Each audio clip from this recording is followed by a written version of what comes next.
Hello everyone. आज हम लेकर आए हैं पॉलिटी का सीरीज़ और पॉलिटी के सीरीज़ में आज हमारा फर्स्ट लेक्चर होगा। फर्स्ट लेक्चर का फर्स्ट टॉपिक है मेकिंग ऑफ द कॉन्स्टिट्यूशन।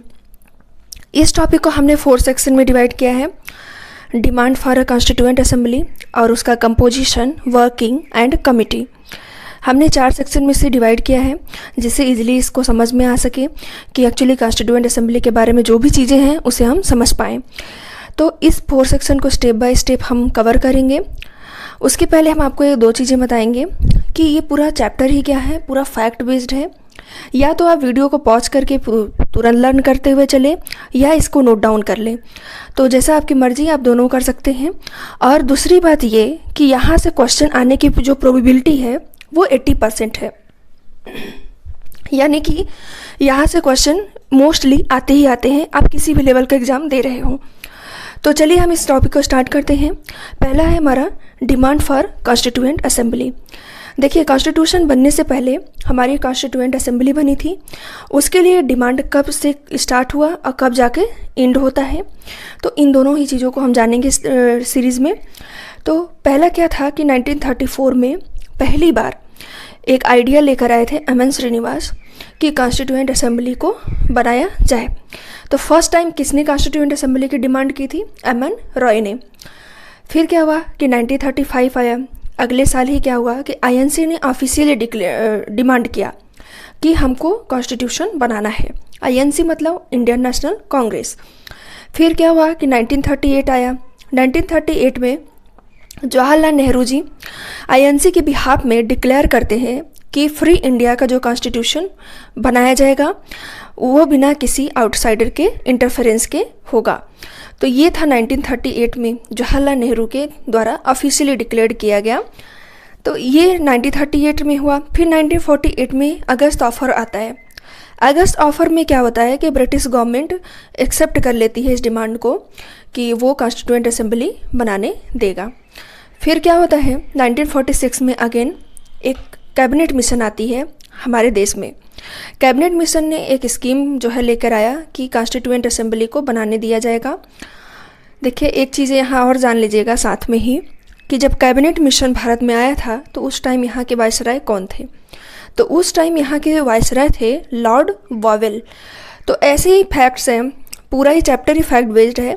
तो ऐसे ही आप इन चीज़ों को ध्यान में रखते हुए चलिएगा कि लॉर्ड वॉवेल कैबिनेट मिशन जब आया था भारत में तो उसके वायसराय थे उस टाइम। नेक्स्ट पार्ट है हमारा कंपोजिशन ऑफ कॉन्स्टिट्यूएंट असेंबली। देखिए, सीए को हमने शॉर्ट फॉर्म में लिखा है कॉन्स्टिट्यूएंट असेंबली का, तो ये कंपोजिशन के बारे में है। बी पार्ट हमारा, देखिए इससे रिलेटेड कुछ हम फैक्ट्स भी जान के चलते हैं कंपोजिशन को पढ़ने से पहले। तो इसमें क्या है कि कॉन्स्टिट्यूएंट असेंबली की पहली बैठक कब, पहली बार इस्टेब्लिश कब हुआ था, कब इसको बनाया गया था? ये बनाया गया था नवंबर 1946 को। पहली बार इसकी मीटिंग कब हुई थी? 9 दिसंबर 1946 को।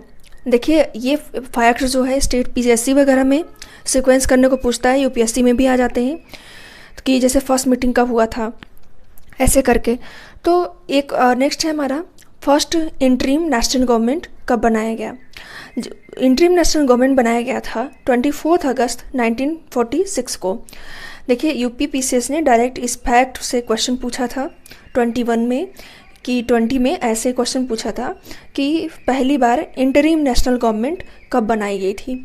4 डेट दिए हुए थे, उसमें से एक डेट ये भी था 24 अगस्त 1946। तो ये डेट को देखेंगे। एक चीज़ और ध्यान दीजिएगा कि कॉन्स्टिट्यूएंट असेंबली का फॉर्मेशन नवंबर में हुआ था 1946 में और नेशनल गवर्नमेंट का फॉर्मेशन हुआ था अगस्त 1946 में। सो डेट को ध्यान रखिएगा कि पहले नेशनल गवर्नमेंट बना था, फिर इसके बाद असेंबली बनाई गई थी। देखिए, कंपोजिशन का हमारा पहला पॉइंट है total strength of constituent assembly. Total strength कितनी थी? 389। यानी कि शुरू में 389 इसकी स्ट्रेंथ थी, जिसमें से 2 पार्ट में डिवाइडेड थी।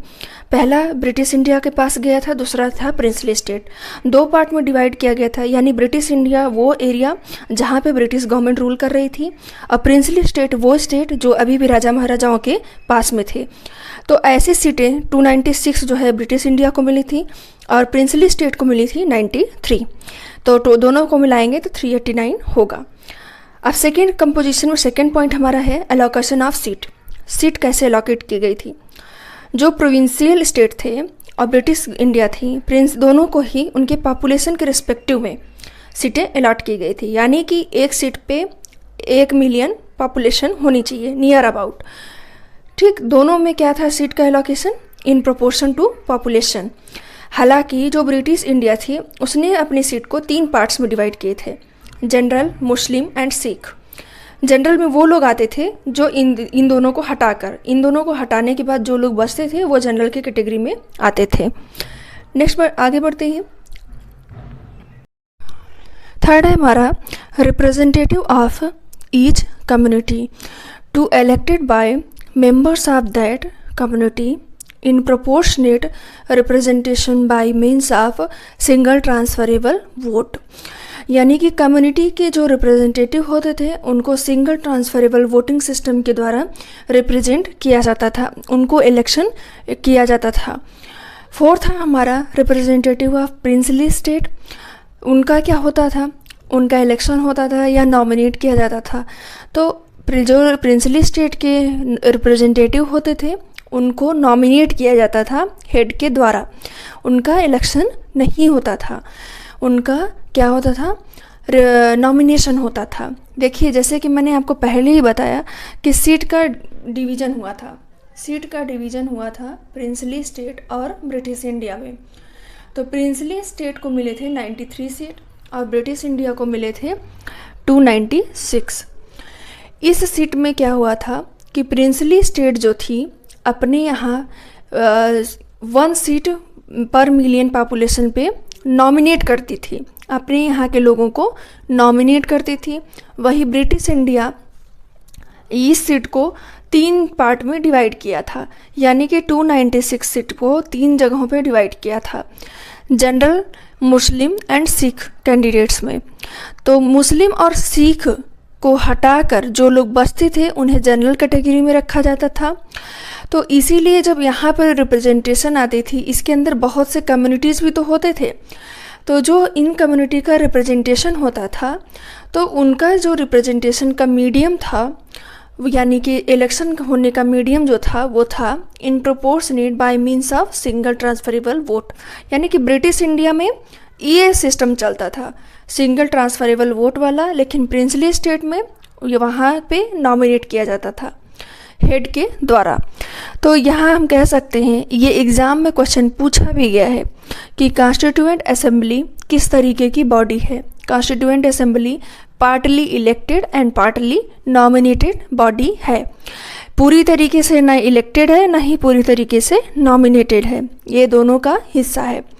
तो आज के लिए बस इतना ही। Thank you for watching. Please इसे लाइक, सब्सक्राइब एंड शेयर करें। हम आगे ऐसे वीडियो और बनाएंगे, इसका पार्ट 2 भी लेकर आएंगे। अभी 2 सेक्शन हमने कवर किया है, अभी 2 सेक्शन बाकी हैं, उन्हें भी हम नेक्स्ट वीडियो में कवर करेंगे।